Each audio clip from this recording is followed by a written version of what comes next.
Thank you very much indeed, Madam Chairman, and thank you, Madam Rajavi.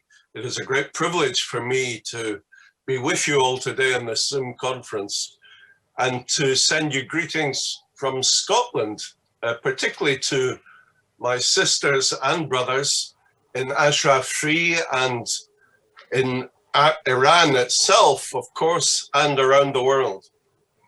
You know, on International Women's Day, if we wish any further evidence of the misogynist lunacy of the mullahs, then we should look no further than the news that Ayatollah Ali Khamenei, the supreme leader, has ordered that cartoon character women must wear the hijab. So now in Iran, even animated female characters in cartoons cannot reveal their hair. You know, it would be amusing if it wasn't so serious. Women's dress codes are under constant scrutiny in Iran. They must wear the hijab, and morality police are on relentless patrol to enforce the law. Women, particularly young women, are singled out for brutal attacks for the crime of malveiling. Girls who were deemed to be improperly dressed in the street have suffered horrific acid attacks and stabbings in assaults openly condoned by the mullahs. Teenage girls arrested for the offense of posting videos of themselves dancing or singing on social media have been publicly flogged, and young female students attending end-of-term parties have been fined and beaten. This is what gender equality looks like in Iran today.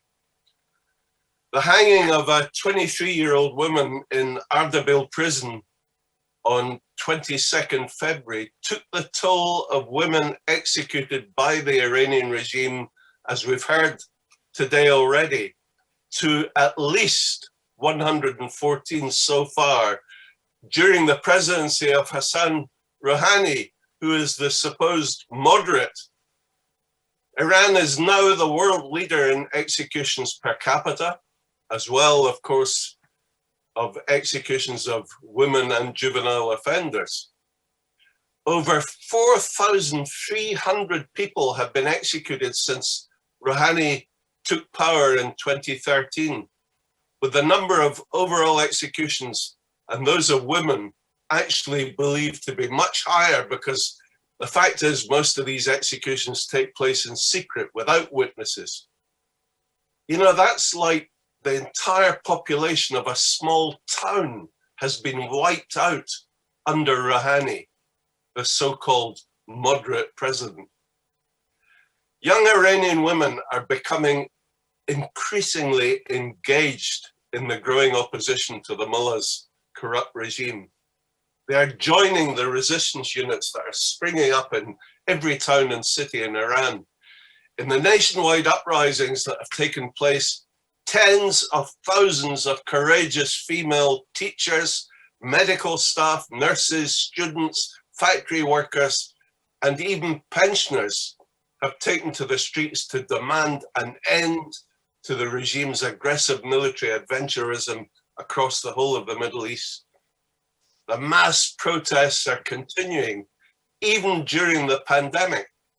Hundreds of women have been amongst those killed, and thousands have been arrested by the IRGC, the regime's Gestapo. Today, Iranian women are at the forefront of the resistance to the theocratic dictatorship.